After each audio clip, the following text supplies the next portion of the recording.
What's up, Desktopers? Xavier Wills here for Desktop Bodybuilding, and we are back with another video. And today I'm interviewing Stan De Longeaux. Most of you guys know him as Stanimal. Even some of you might know him as Shawn Rhoden's training partner. And we get into that as well when we talk about Shawn Rhoden's case in this video as well, and how Stanimal actually found out about the case, plus much more, including how they became friends and training partners eventually. But we go through Stanimal's journey of moving to America and going through 3 pro divisions, from Mens Physique as a pro to Classic Physique and now to Open, and we go through all that and how he actually achieved that as well. Plus we go through his crazy metabolism and what he actually eats in a day and how many calories. It's 10,000 a day right now. But we also talk about his crazy transition from competing one weekend in the 2019 Classic Physique Olympia to the next weekend where he competed as an Open Pro Bodybuilder. What he actually ate in that week, it will blow your mind. You actually won't believe it. So all that and more come up in this video, guys. If you like this content, please give me a thumbs up and smash that like button. It really goes a long way to helping me out, and I know that you'll like these style of interviews. And also subscribe, hit the notification bell button. That way you'll be notified of every video that goes up for myself, Xavier Wills at Desktop Bodybuilding. And leave your comments below as well. I love to have conversation with you guys too when I get the chance. So I try to get back to every comment, or at least view every comment. So thank you so much, guys, and I hope you enjoy this video.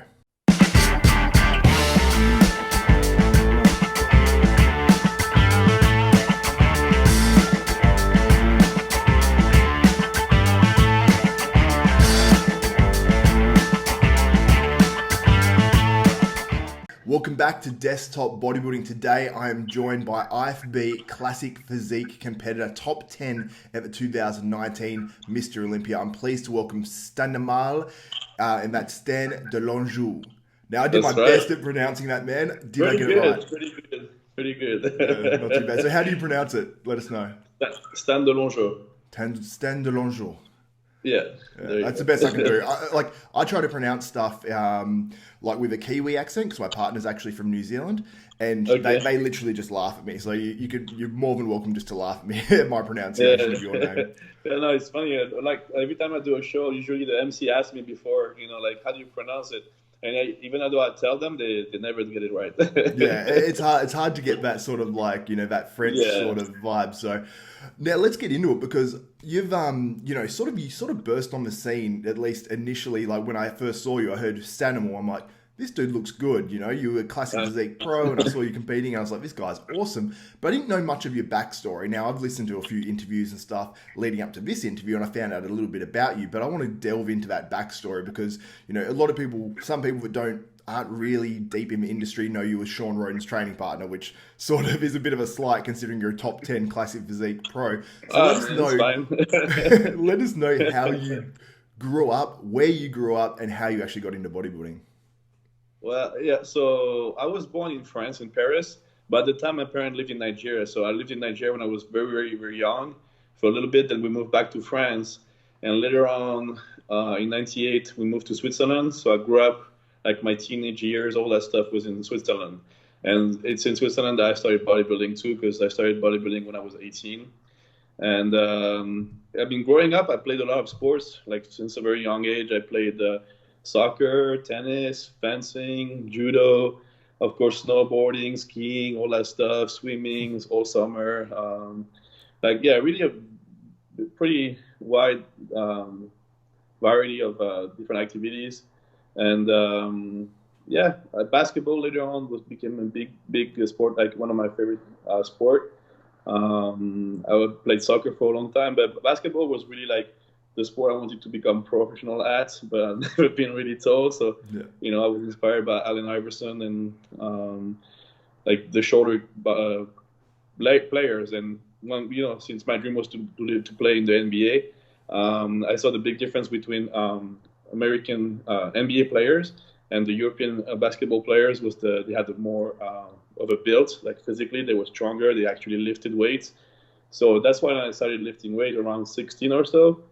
And on the side of basketball, we had like a little gym with the basketball team, and I started going like, not like really like bodybuilding, but started lifting weight at that time a little bit.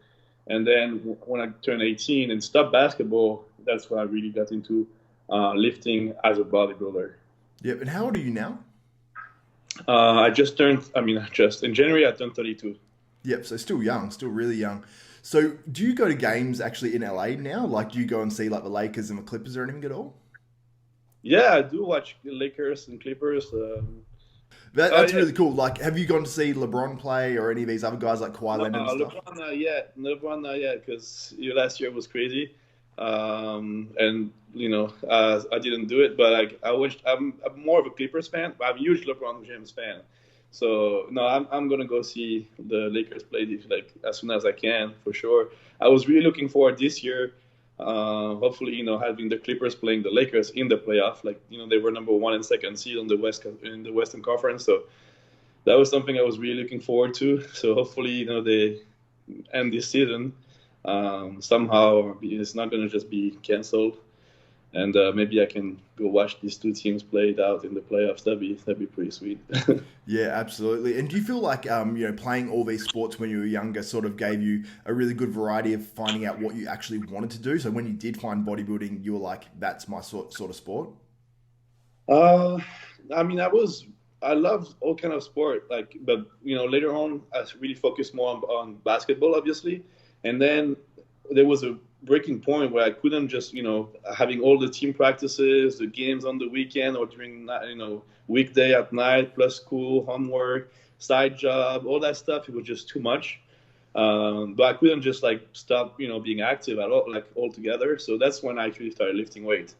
And I like to do stuff like everything I do. I like to do it the best way possible. I'm kind of a perfectionist in that way. So when I started like when I got my bench, because I first started lifting in my room, in my bedroom, for like about a year. I would every night I would set up my the bench, put the weight, and lift for like an hour, 2 hours.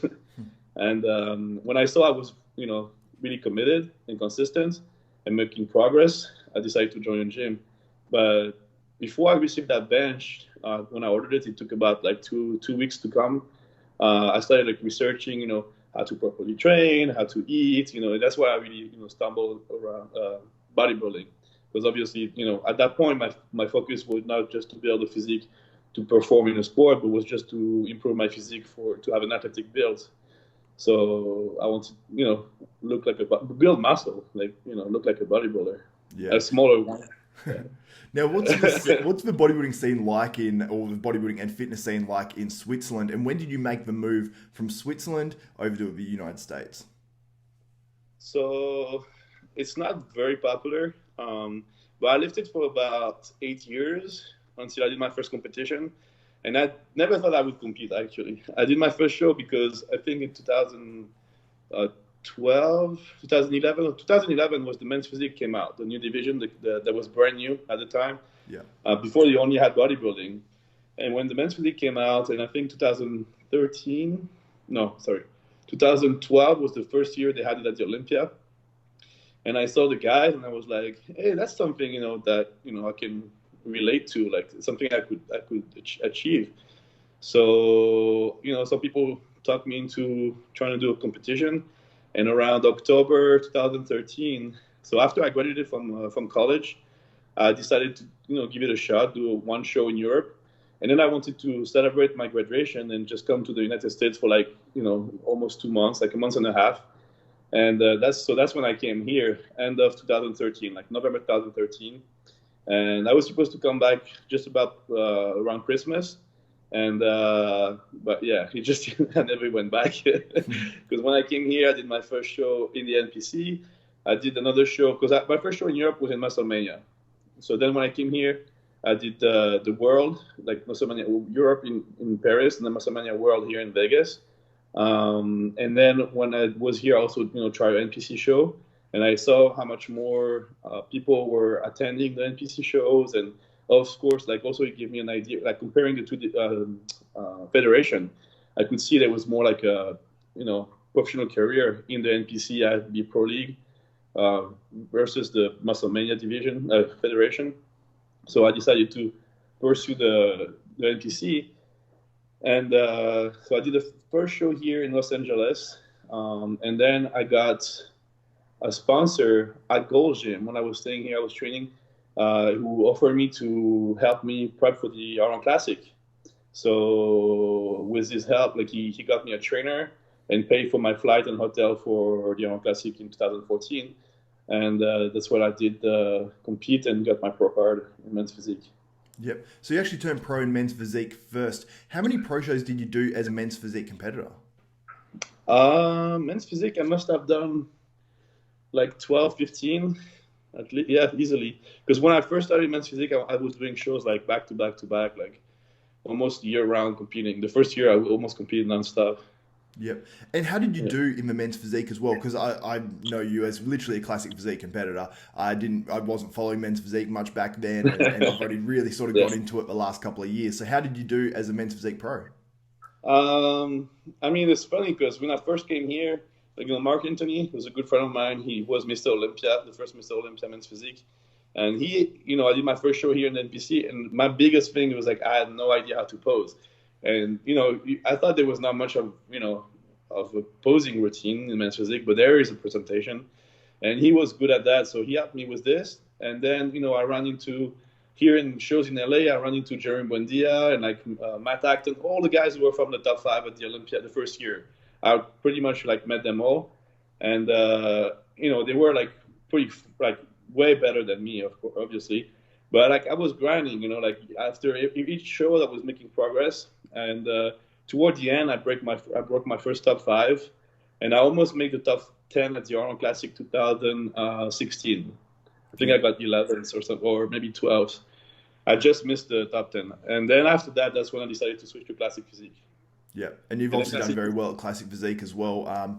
Now, Venice Golds Gym. Now, that's where you train. Obviously, not right now while this whole virus thing's going on, but that's where you train. That's where you train with Shawn Rhoden and Charles Glass and all that. And it seems like, I mean, a lot of people from back in the 90s talk about Golds now and say it's not what it used to be, because you used to have all the names there. You'd have Flex Wheeler, Chris Cormier, Paul Dillette, Lee Priest. You'd have a whole bunch of names there, and there's not as many there now, but we're seeing, I suppose, maybe a little bit of a resurgence where you've got, Dexter Jackson there when he's training in season, yourself, Shawn Rhoden, and a few other names as well. Now, how do you feel about Golds Gym Venice? I suppose you don't really have too much to compare it to from the 90s or anything, but how do you feel about that gym and training there? Well, I kind of do. I mean, not that I experienced it, but like what got me really into wanting to move here and live in LA and train at Golds Gym Venice was on the forum. I was following Dave Bourlet, Dave Mad Max, who does all the videos for Jay Cutler TV. Who's a good friend of Jay Cutler, and he was following him, behind the scenes at the Olympia and all that stuff. So he was posting on the forum like all the news. He had a little store next to Firehouse, like 5 minutes away from Golds Gym, and all the pros, they used to eat at Firehouse, train, and hang out at his place and play Xbox on the couch. And that was just the little circle people were doing, a little triangle: eat, train, play video games, eat, play video games, eat, and go train. That's kind of like so. And Dave was posting all those pictures. And I was seeing all these guys coming through, like Melvin Anthony, Silvio Samuel, even Phil Heath was coming through. At the time, of course, Jay Cutler was there. There was, so many pros were like always around. I mean, it's not like the 90s, like the top guys. Chris Cormier Chris Cormier was still there. But so that's what inspired me to come there. When I first moved here, there was still a lot of people. Then Chris Cormier got involved a lot with the Oxygen Gym. Coway started traveling a lot, so we wasn't around Golds Gym as much. But yeah, we had Sergio Oliva for a while here too, Sergio Oliva Jr. We had a lot of good pros, but then it kind of shifted. We had less top pros, but still a lot of fitness influencers. So it's not for people who follow bodybuilding or like what Sergio would call the true fan of bodybuilding. Golds Gym is not what it used to be. Before fans of fitness and bodybuilding, the whole thing together, people just enjoy going to expos in that sense. They go to Golds Gym, they're going to see a lot of familiar faces and feel like in a little candy shop. Absolutely. And I've seen, like Bionic Body, who I think sponsored by Olymp like yourself. There's, I can't remember his name. Is it Tristan or something? The real young dude that trains in there. The young kid. Yeah. Tristan Lee, yeah. Him and his 2 brothers. They stay here. Like they live in Canada, but they come here every couple months and they stay here for. They're here actually right now. Yeah, yeah. So it's really cool. Like I think regardless of what it used to be in the past, I think people compare, what's like Yeah, now compared to the past, and they go, oh, it's not quite as good as the past. But I still I look at it, and I haven't been there myself, but that's a goal yeah, for next year, definitely to get over there and meet guys like yourself and Shawn Rhoden and Dave Mad Max. I talked to a bit as well, so it'd be definitely yeah, cool to have that experience and do the whole LA experience, like go yeah. to Firehouse, go to Golves and train there all day and Exactly. all that Yeah. stuff. So it's something that I definitely look forward to doing. And mentioning, obviously, training with Shawn Rhoden now, you're his training partner. He's a Mr. Olympia in 2018, and he's gone through a lot right now, which we'll sort of semi-touch on. But how did you start training with Shawn Rhoden? Um, yeah, it's funny. I mean, I was a big fan of Sean before I became friend with him. I mean, I'm still a fan of him, of course. But what I'm saying is, like, I was a fan in the first place. So, like, when I first met him, it was at FIBO 2013. He was working at the booth for Ronnie Coleman's supplement series. Yep. Ronnie Coleman's, what is it called? Ronnie Signature Coleman's series. series. Sorry? Signature series. Six, yeah, there you go. He was there by himself, like not many people were talking to him. So I just like jump on the occasion and talk to him for a long while. And like about 8-9 months later, I came here and ran into him. He was training here at Golds Gym with Charles Glass, getting ready for the Arnold. And then at the same time, I was getting ready for the Arnold, but of course, as an amateur, trying to get my pro card in Mens Physique. He was seeing me, but he didn't really, he wasn't following what I was doing or anything. But after the Arnold Classic, he saw I was still hanging around. I was like, yeah, what you still doing here? So then we were training around the same time, so we started chatting more and more, and I got to know him better. And I was kind of a little bit frustrated because I thought that his, social media presence didn't reflect at all the guy he is, because he's a really funny guy, and like we couldn't tell that. Like everything he was posting was just quotes and like crazy pictures of him on stage. So like Yeah. it was nothing personal. You couldn't really see the person, behind the athletes. And I thought that was something that was missing for him, and they could actually that could help him get more engagement from his fans. Like if people got to know him better, they would appreciate even more. So that's what I wanted to help him with. And I started to, shot, like we were training next to each other. I started like taking some videos of his sets and putting some stuff together. And he's very like private person. Like he doesn't really like the cameras and stuff. But as he was getting more personal with me, he kind of like forgot the camera and started opening up and started getting some cool stuff. And slowly, surely, we became, closer and closer. And then a few years back, he broke his jaw, and he moved to Santa Barbara. And so he lost a lot of weight when it was 2017. He was getting ready for the Olympia. He wanted to start getting ready for the Olympia. He wanted to, since he moved to Santa Barbara to be with his daughter. He decided he wanted to train with still somebody, and he hired Chris Lewis, Psycho Fitness. Yep. I think you talked to him too, right? In an Yep. interview. And so he hired him because he was training also with Charles. I mean, Psycho and Charles were training top athletes together. So Sean liked his way of training, and Psycho knew I was friend with him. So when he went to train him the first couple of times or something, he was like, you know what, if you'd like to jump, come with us. I think he would he could use a little push, like some motivation, somebody else around. So I went for the first time, and it just never stopped. We went there every day. Like it was an hour and a half drive every day, each way. But we went there like for 4 months straight, and got ready for the Olympia. And that was a crazy like, transformation. He was like skinny fat, like he couldn't train, couldn't eat anything for a few months. Started like his prep, like I think it was like 230 or something, but not like muscular or anything. And then he broke all the way back up to like 280 and like started shredding down without losing any weight. It was just crazy to see. Like he would transform over like from day to day. You could see the transformation. Yeah. And we grinded. It was like the hardcore training, really old school. Psycho Lewis was like, he was really like getting us through like this hardcore, like nothing was easy. We would do like back workout. We would start with like pull-ups, do like T-bar rows, bent over rows, down bar rows, like everything hardcore we would just throw in there and until we couldn't move. And that was really like a good time. And that really like bonded us, of course. And then after that, we just kept training and pushing each other from then. So, sure. Yeah.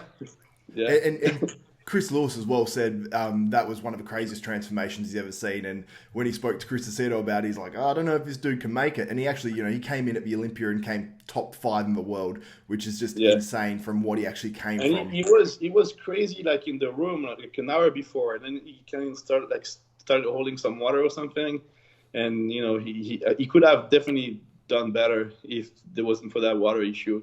But no, that was just nuts. I mean, I already knew him for about 2 years, and like when we all started this, I knew that if someone could do it, that was him. Because every year he would take off, after the Olympia, until like next year, like February or so, he wouldn't train at all.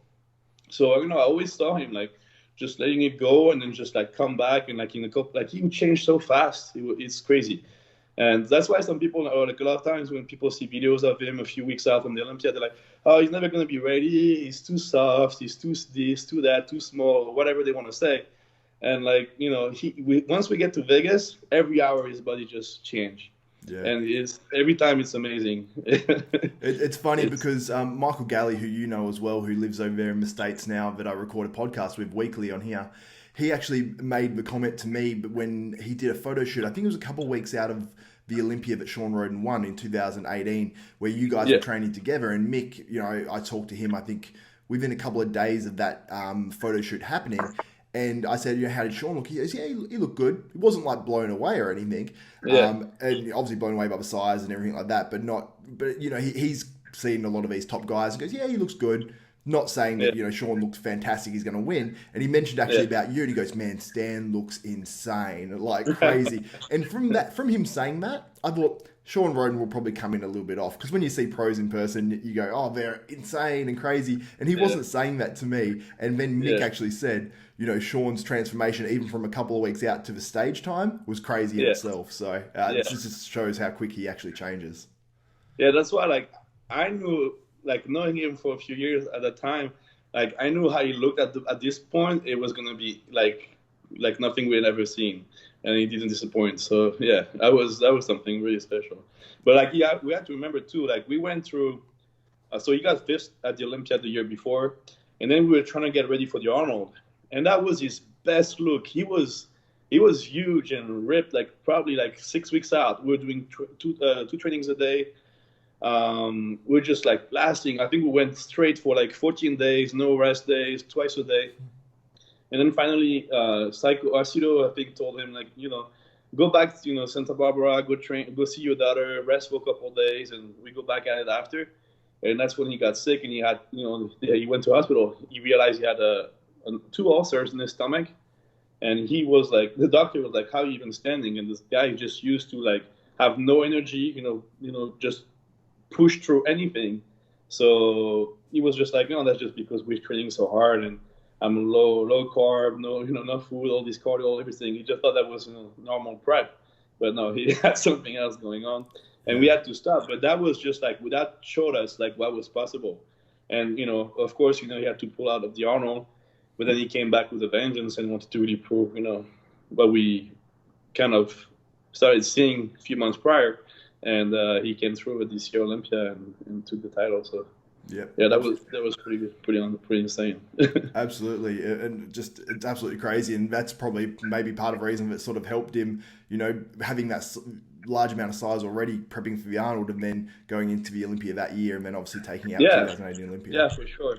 And if he hadn't had that ulcer and just been able to like train all the way through, it would be game over. Yeah, that's why we haven't even seen like his full potential yet. Like if he was to train a whole year, we'd see something different. And that's what he's doing right now. So I'm excited. Yeah, I'm waiting for him to compete again. And obviously the thing that's holding him back now is this case that's going on. And I don't want to talk too much about it, but because obviously you can only say so much because, you don't want to throw your friend under the bus or anything like that. But how was it when all this news came out? I'm sure you found out before because obviously this stuff, I heard, there's stuff going on in the background and all that sort of stuff. Mm-hmm. Like, did he come to you and say, hey, this is what's going on, or did you find out through someone else, or what actually happened there for you finding out? But that was in July, and we were training for the Olympia. Obviously, was getting ready, and he didn't show up at the workout. And it's normally he's late, but normally he shows up. Yeah. So I was texting him. I was trying to call him, and he was like, "Hey, hold on, I'm handling something. I'll call you back." So then I was like, "Okay, well, if it's gonna take too long, I just just get the workout down." And he was like, hold on. So then finally he called me. He asked me if I could come over. So I went to his apartment, and he told me everything that was happening. I had no idea. That's when the whole thing blew up, like all over the media and everything. And that was just insane. For me, it was completely unexpected. Of course, knowing him, like, this seems like this unbelievable. Like, I can't even believe this to be possible in any way. But I mean, it is what it is. And but what was really frustrating was that within like hours from the news breaking out, he was banned from the Olympia. Like, Yeah. the thing is, he had been working his whole life and he finally got his title the year before. And now within a couple hours, they just took it away from him without even, giving me any chance to explain or having his side of the story or anything. It was just like, no, that's it. We don't want you to compete. And that was the hardest part. But I'm very optimistic, so I thought, it's gonna play out. And so I was just like pushing, let's keep training. And that day we went to train, and we kept training. Of course his head wasn't 100% in the training, but we trained every day. We kept training. We pushed, and even at the Olympia, if he was allowed to step on stage a day or two before they would told him, like, yeah, okay, you can go, he would have been ready to just step on stage. Yeah, because he was looking sensational, and like we said, he doesn't always look shredded. Even 2 weeks out of a comp, he doesn't look like spot on. So I was looking at the photos of him leading up to it, and he was coming out saying like he's prepping for it still, and I was like, he looks like it. He really does. And the photos from when he was actually in Vegas at the Olympia time of him like by the beach with his partner and stuff, and I was like, he looks like he's ready. I'm like, it sucks that we just don't get to see him on stage. But how was Shawn when he was telling you, when you went over to his place, when he was telling you, how was he emotionally? Was he struggling, or was he pretty like keeping it together, I guess? I think the biggest thing, he was pissed. He was really pissed. Yeah. Like, he couldn't really believe it. He was. He knew of the story because that same night that things supposedly happened, the cops went to his room, and he was like, yeah, do whatever you want. He even went back on his own, did like more interviews, did lie detector tests, like did all kind of things.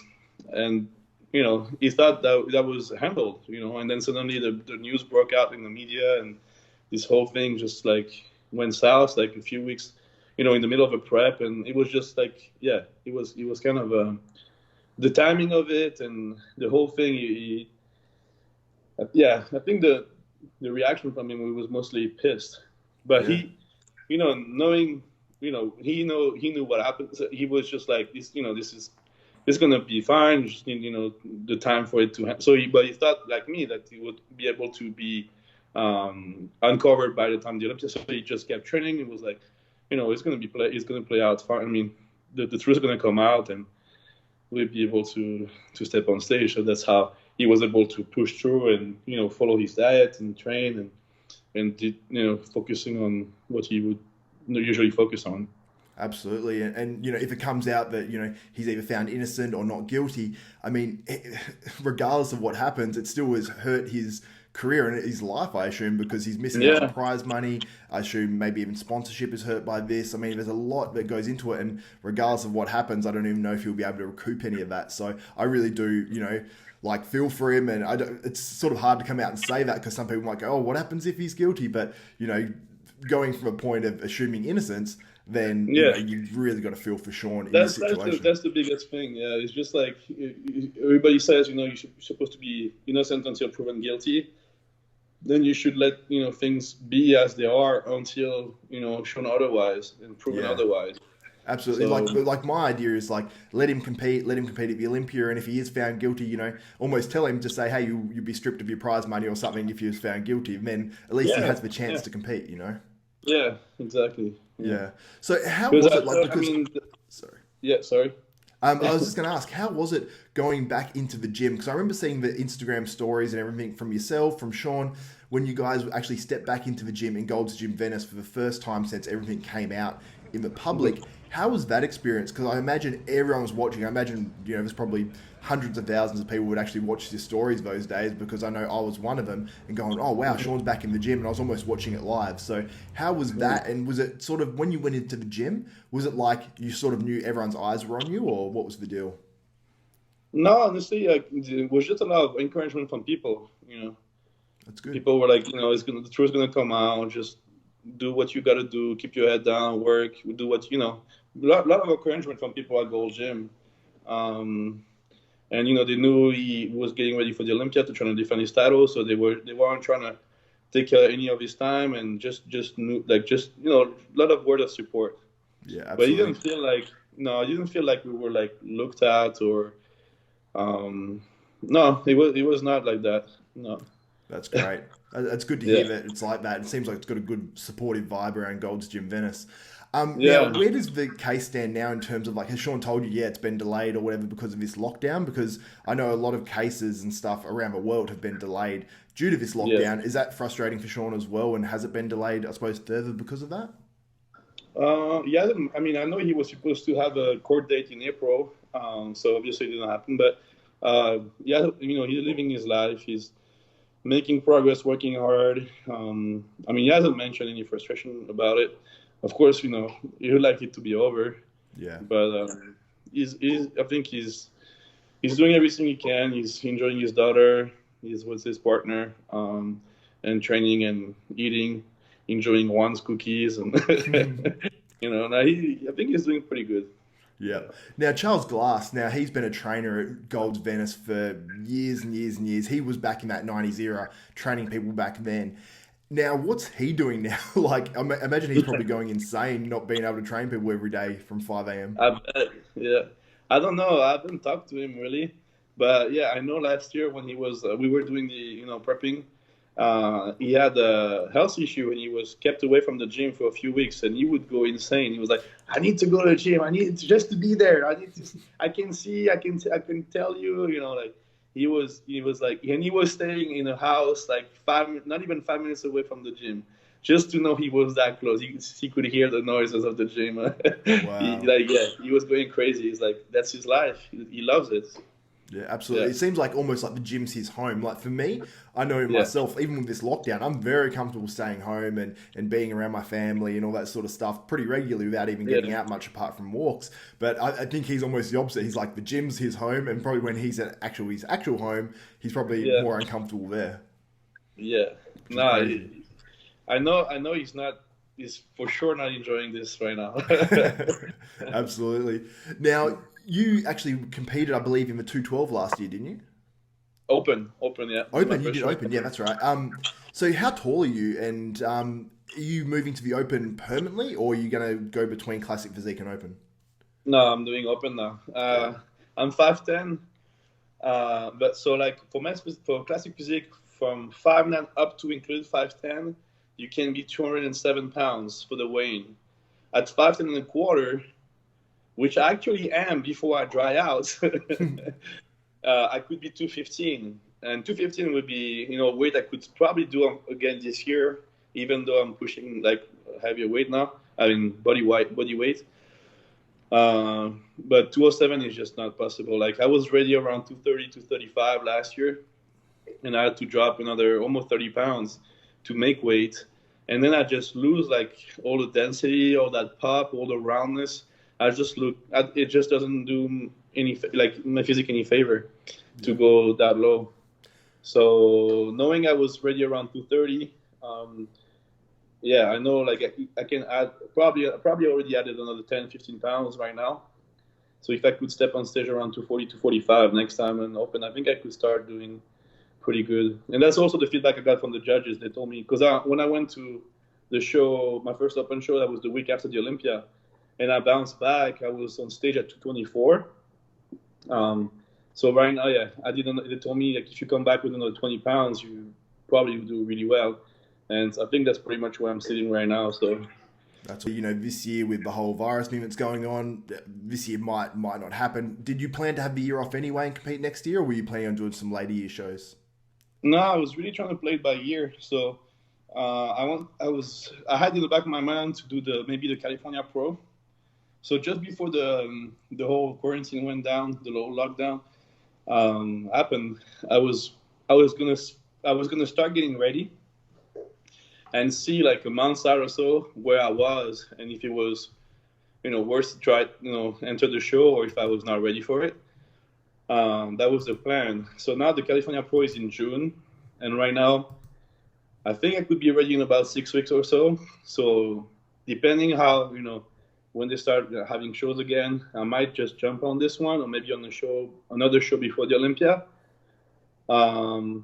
But, you know, if the lockdown keeps going on, I might do the Legion at the end of the year. Like, I think it's in November. Yep. I would like to do that show because I've competed that show in Mens Physique, in Classic Physique, and that'd be cool to do it in Open too. Yeah. And if not, you know, if the lockdown keeps going on and there's a lot of shows are canceled and everything, it's fine by me too. I can just keep growing and take more time. And when I come on stage, I should be ready to make a statement. So, yeah. Anyway, like that, you know, it doesn't really matter how it plays out. I'm ready for all kind of situation right now. Yeah, I remember actually seeing your pro debut when you did do your open debut. And I remember looking at you and I was like, I knew it was 1 to 2 weeks after the Olympia and thinking, wow, you filled out a lot. So you actually added a lot of weight just in that 1 week, which is absolutely crazy. And you're a much fuller version. What was, I suppose, involved? Did you eat up a lot between the actual Olympia and the first open show? Yeah. Like my official diet was, you won't believe it, but first meal was burger and fries. The second meal was pizza, and I would just alternate that. All day? One meal was pizza, one meal was burger and fries, one meal pizza, one meal burger and fries. Wow. That's crazy. All week long, except for the plane. The plane, I was eating no carbs during the flights. I had the burger before the flight, and when I think there was a pizza when I landed. Other than that, it was just like, you know, just protein. And then like a day or two before the show, I think the show was on Sunday. On Thursday, I just did 1 day lower carbs. So I had like about 50 grams of carbs. And then Friday, I was back on that diet. Saturday again. And then Sunday, I was just like playing like just to make sure I wasn't holding any water. So I was eating mostly clean on the day of the show. But yeah, that's what I ate. That's crazy. Do you have a super fast metabolism? Yeah. Very fast. Because I don't think many people could actually get away with doing burgers and fries all day in a week leading up to a comp. It's just, that's sort of insane. But I know myself, if I did that, I would just get fat. Like I know that's what would happen. But even like during the Olympia prep, like even though I had to drop weight, I was eating 4 toasts with jelly every morning. I was eating a burger and fries every day post-workout. Like I was still eating a lot of carbs. And it's just my body. I mean, we were laughing with Aceto because it was like, this is not even a diet. You're losing body fat, and it was just my body is crazy for that. So like right now, like it's my option. I have a pizza every day. And barely getting weight. Yeah. Were you able to do this like when you were much smaller as an amateur, or is it the fact that you've got a lot more muscle now, you're able to eat tons more? I always had to eat a lot, but of course, as I get bigger, I think, I was mentioning that the other day with some friend, as you know, like they say, as you get older, your metabolism slow down and everything, but as I get older, I also get bigger, so I have more muscle, so I need more calories just to maintain. And then when I exercise, there's more fibers firing, so I actually burn way more when I'm training. So overall, I have to eat a lot more. Absolutely. And you said you eat a pizza every day now. How about the food outside of that? Are you eating just huge amounts of calories, or? Oh, yeah. Like, I eat about 10,000 calories a day. Wow. Right now. That's huge. So I guess you sort of look forward to pre-contest then?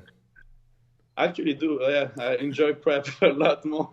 That's hilarious. And it's actually funny Yeah. because do you feel like you have more structure when you're dieting down for a comp, or like rather than off season? Like, do you feel like your days are more productive? Uh, yeah, it's just in this. I mean, I have the same because when I'm bulking, I can't miss a meal because otherwise, I'm not gaining weight. Yeah. So I have to constantly be feeding my body. So it's actually almost more tiring and more work to bulk for me. When I'm dieting, I actually feel energized. I feel lighter. Like actually, yeah, I'm way more productive when I'm dieting because from all the eating when I'm bulking, I'm so lethargic. Like I always feel like oh, like when I'm dieting, I'm like, oh, it's great, all these things I can do. Wait until like the prep is over and I actually bulk and I have all this extra energy. I'm gonna be like so productive. And then every time I get into the bulking, I'm like, oh yeah, I forgot about this. That's how Yeah. I feel to be eating that much. So yeah, yeah. Do you do any cardio in your prep or not really? I mean, last year I did. So last year I started about 16 weeks out. I did 4 weeks of cardio where I was doing like 20 minutes on the seated bike. Yeah. And then after 4 weeks, Sido told me to stop for 4 days, and then my weight was still dropping. So that's when he started giving me a burger and fries every day. And then the thing is, like, first you stopped the cardio, so I had more energy, so then I could lift, even more intensely. And then my weight was still dropping because I was pushing more. So then he gave me a burger and fries, and then I had even more energy to push. So then I was pushing even more. So then he just had to start like just trying to play catch up and feed me more, just to trying to avoid like dropping too fast. Yeah. And that's what happened with me. So then I started doing cardio again about 4 weeks out. I would do like 20 minutes for 2-3 days, then stop, and then 1-2 days, but no more than 20 minutes on the seated bike. Yeah, Wow, living very the little dream. cardio. Living the Yeah. dream, man. That's I awesome. enjoy that part for sure. The bulking is another story, though. Absolutely. Now, thank you so much for coming on Desktop Bodybuilding. Now, who do you want to thank in terms of sponsors, like anyone in your life or anything like that? Oh man, but first of all, it's a pleasure to be here too. So it's great to be able to share our story and reminisce a little bit everything we've been through. Because so far it's been over 6 years I moved here, and living the life every day, you kind of you're in the day to day and you kind of forget everything you've done, and it's always good to look back and realize that a lot of has been achieved already. So that's always good. So thank you for that. And of course, yeah, I'd like to thank my sponsors, Sport Nutrition, Trifecta, with all the food they sent me for this crazy bulk. Yeah, I also have Atomics, the bodybuilding shoes, the Minute Don't Compete, Maestros for my beard, and yeah, all my family, my friends who show support, and all the people around the world that follow my journey and follow me on different platforms on social media, on YouTube, on Instagram, and always have some word of support. And just the fact that they're watching and following, it's really inspiring. Like, it motivates me to push myself every day and make some progress. So thank you for that. Man, absolute pleasure having you on the show. It's been an awesome interview, and I think people will really enjoy this and really enjoy, I suppose, getting to know more about Stanimal and who he actually is, and a bit behind of the backstory, because I didn't know a lot of this stuff, and it's, for me, just doing the interview, it's really interesting. So thank you so much once again for coming on. That's Stanimal, top 10 Classic Physique Mr Olympia, and hopefully in the future a top 10 Open Mr Olympia as well. That's Thank you, my Stanimal. goal. Yeah, I need to step it up. Absolutely. Thank you so much, Thanks, brother. Stanimal. Thank you. Have a good one. So there's my interview with Stanimal De Longeaux. I've been practicing that a lot, so hopefully it came up all right, but most of you guys know him as Stanimal. And yeah, so if you guys really did like that content, please give me a thumbs up, smash that like button, also subscribe and hit the notification bell button, because we have a ton of great interviews coming up for you guys as well over the next couple of days. Once again, for coming on, that's really enjoy, so make sure you do subscribe and hit the notification bell button. Also, I want to welcome Hostile, which is Phil Abiad's supplement company, and also he's got his apparel line attached to that as well. They've come on board as a sponsor, and they're supporting me as well. So if you guys want 10% off to try his products, click the link in the description. It should automatically give you that discount code. If not, use XAV10, XAV, and then the number 10, and you get 10% off. And I want to just literally flash you one of the ingredients lists here. That's their pump pre-workout product, and it is insane. It's called Bloodshot. 32 gram serve, and it's not filled with carbs. So just take a look at that ingredients list. Let me know what you think, because it is insane, and there's not a product on the market like it. So make sure you give that a go and just have a look at their products. You got mushroom extracts and all that sort of stuff, which will help protect you against the COVID theoretically as well. So anyway, guys, let me know what you think in the comments of this interview. If you like it, don't like it, who you want to see next from myself, Xavier Wills, Desktop Bodybuilding. So that's it for another video. Xavier Wills, Desktop Bodybuilding. We are out.